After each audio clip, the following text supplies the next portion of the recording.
जब हम जेल गए तो हमने पढ़ाई की तो हमें एहसास हुआ कि जिस दर्द को महापुरुषों ने जिया है, जब तक उस दर्द को आप महसूस नहीं करोगे तो ईमानदार नहीं हो, संघर्ष करने की हिम्मत नहीं पैदा करोगे। मुझसे बहुत लोग कहते थे जेल चले जाते हो डरते नहीं, तो मैं कहता था भाई हमारा तो इतिहास ही ऐसा है कि सतगुरु रविदास जी महाराज जेल रहे, काशीराम साहब जेल रहे, बहन जी जेल रहे, हमारा तो कोई नहीं था ऐसा नहीं जो जेल ना रहा। तो जेल से नहीं फर्क पड़ता हमें। और भगवान बुद्ध ने तो मेडिटेशन का रास्ता दिखाया, अब वो शांति में होता और जेल में बड़ी शांति रहती। मैं तो अक्सर कहता हूँ कि अगर आराम करने का मन होता तो मैंने एक दिन एक जेल अधीक्षक है मेरे साथी, उनसे कहा कि आप 2-3 दिन आपकी जेल में आ जाओ, तो कहने लगे मुझे माफ करो, मुझे अपने साथ पैसा जुड़वाना। मैंने एक अधिकारी को फोन करके कहा कि भाई मेरी बेल है, वो क्या नाम मेरे वारंट हो रखे, तो मुझे जेल भिजवा। बोले क्यों? मैंने कहा मेरा मन है, मैं थकान महसूस कर रहा हूँ, कुछ चिंतन हो जाए। सच में, मैं झूठ नहीं बोलता। तो मुझसे कहने लगे सच कह रहे हो या मजाक कर रहे हो? तो मैंने कहा सच कह रहा हूँ। कहते उसके बाद जो होगा उसको कौन संभालेगा? मैंने कहा बात संभाल। मैं विश्वास करो जेल में आदमी नहीं मरता यार, नहीं मरता जेल में आदमी, लेकिन जेल में आदमी चिंतन करने का मौका मिलता कि अपना कौन है पराया कौन। जेल बहुत कुछ सिखा दिया और मेरे पास इतना समय था, मैंने इतनी किताबें पढ़ी, इसलिए आपसे कह रहा हूँ एक बार जो भी सामाजिक काम करना चाहता हो या राजनीतिक काम, एक बार अपने मामलों को पढ़ो कि हमारी राजनीति सुख सुविधा के लिए है या समाज को अपने पैरों पर खड़े करते हैं। तो मैंने हमेशा ये प्रयास किया कि समाज में जब भी कोई ऐसी विपदा पड़ी, चाहे वो प्रमोशन का मामला हो या कोई भी ऐसा आंदोलन, मैं समाज के हिस्से के रूप में अपनी जिम्मेदारी बना रहा है। लेकिन मैं भरोसे से कह रहा हूँ कि पूरे देश के लिए मैं एमपी हो सकता हूँ, लेकिन मैं सहारनपुर के लिए हमेशा बेटा भाई था,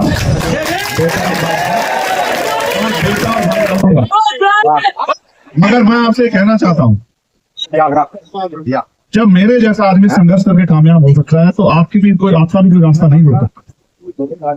मुझसे आपको सीखना चाहिए कि तमाम परेशानियों के बाद भी अगर आदमी अपने लक्ष्य पर डटा रहे तो उसको कोई हरा नहीं। आप ऐसा मत करो कि बाबा साहब अम्बेडकर कहाँ से उठा के लाए थे हमें, और आज ये जो सब कुछ है ये उनके संघर्षों और कुर्बानियों की देन।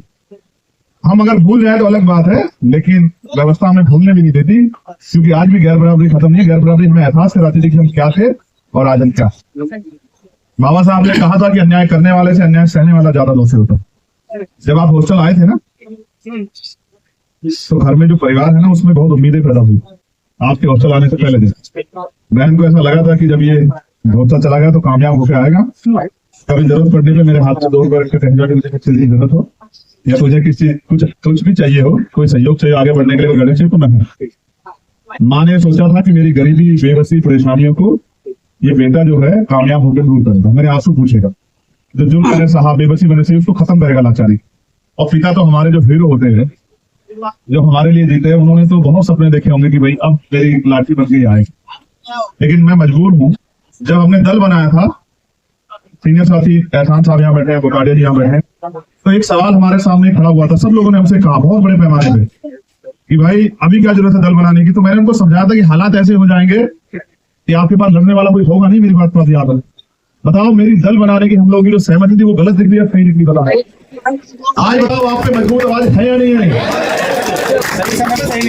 देखो, इसलिए मैं समझता हूँ चुनाव निशान को पहुंचाना, संगठन बनाना, संगठन को ताकत देना, संगठन में रुचि पैदा करना, संगठन को लड़ने के लिए तैयार करना, ट्रेनिंग कराना, ये बहुत लंबा समय है। मैं इनसे नाराज हो जाता था। एक दिन में इनका आंदोलन हुआ, हमारा संघर्ष आपस में विराट कर रहे थे, तो मैंने कहा सीनियर लोगों से, आरपीसी जी भी थे, कि जब आप मंच पर बैठ कर भी बात करोगे तो नीचे के लोगों में क्या वो असर पड़ेगा उसका। मैं आपसे सच में अपनी बात कहना चाहता हूँ, तो मैं कोई इधर उधर की बात नहीं करना चाहता। ये छात्रावास, ये मेरा घर, मैंने कभी इसमें अपने आप को घर से अलग नहीं महसूस किया। और हमारे समाज साथी जानते हैं सब कि इस आंदोलन की जननी भी है छात्रावास। जब जब हम पे मुसीबत पड़ी तब तक छात्रावास में हमें पढ़ा देकर हमारा संरक्षण किया। और सिर्फ संरक्षण ही नहीं किया, हमें ताकत दी, क्योंकि छात्रावास सिर्फ ईंटों का बना हुआ नहीं है। छात्रावास में नौजवानी रहती है, जवानी, नौजवान लोग, और जो पूरे जिले के हैं, बहुत सारे गांव के लोग, क्योंकि यहाँ कहीं भी बात 10 मिनट में पहुंच जाएगी गांव में, और मैंने कई बार किया भी है। मैंने इनसे कहा कि भाई थोड़ी सी मदद कराओ, जल्दी से गांव में फोन कर दो। कई बार ऐसी जरूरत पड़ी। मेरे आज भी याद है जब वो खरकौली वाला बोर्ड वाला जब आंदोलन हुआ तो हम यहीं थे, उस तरफ।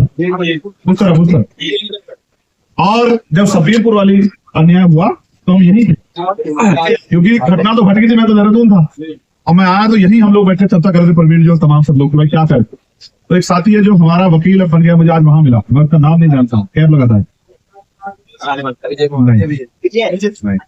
संदीप।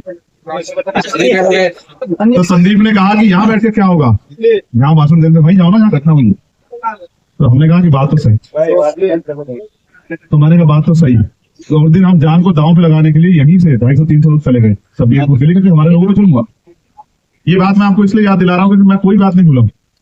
और यहाँ जो चित्र परिचित चेहरे हैं, उन्होंने मेरे साथ यहाँ क्रिकेट भी खेला।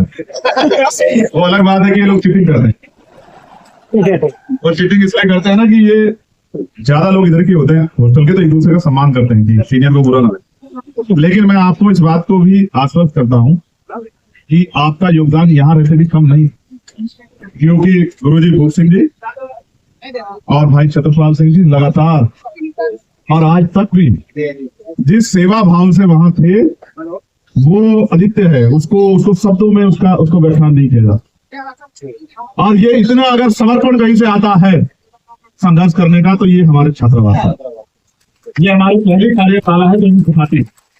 और मैं बार बार जब मैं यहाँ आता था तो आपसे कहता था, मैंने इस कमरे में भी अंदर भी मीटिंग की, और मैं उधर भी पढ़ के सोया हूँ, और ये इधर छत्रपाल वाले कमरे में भी हम लोग रहे 12 नंबर में। तो मैं बार बार यही कहता था कि भाई जो छात्रावास में बच्चे आ गए, उनके कंधों पे जिम्मेदारी है कि जब वो वापस लौटे तो कामयाब होकर लौटे, ये एक प्रेरणा बने कि भाई जो लोग घर से निकल के गए उन्होंने मेहनत की, और मेहनत करके रास्ते आसान किए अपने परिवार के लिए, और खुद के सम्मान की भी परवाह करते उन्होंने जो यहाँ मेहनत की, उस पर कोई सवाल ना खड़ा। और कई साथियों ने कामयाब होकर भी दिखाया।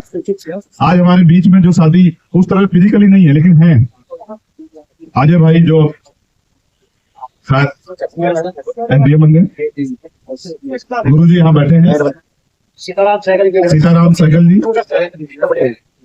नरेंद्र जी जज है, और योगेश भाई सचिवालय में है, बहुत सारे लोग अध्यापक बने, कुछ नौजवान पुलिस में भी गए, डॉक्टर जगपाल सिंह यहाँ बैठे, जिनका इस आंदोलन में बहुत बड़ा योगदान। रामपुर आप तो वहां भी ना बढ़ोत भी रहे। तो देखो हॉस्टल से क्या, एक तो ना अपनापन पैदा होता है, एक टीम के रूप में काम करने की भावना पैदा होती है, और हमने भी हॉस्टल का हिस्सा रहे देहरादून, इस हॉस्टल का भी रहे तो देहरादून के हॉस्टल का भी हिस्सा है। और आप सब जानते हैं कि शुरू से अगर कोई मेरे पीछे था तो वो आप ही लोग, कोई और नहीं था, किसी नेता का सहयोग नहीं था।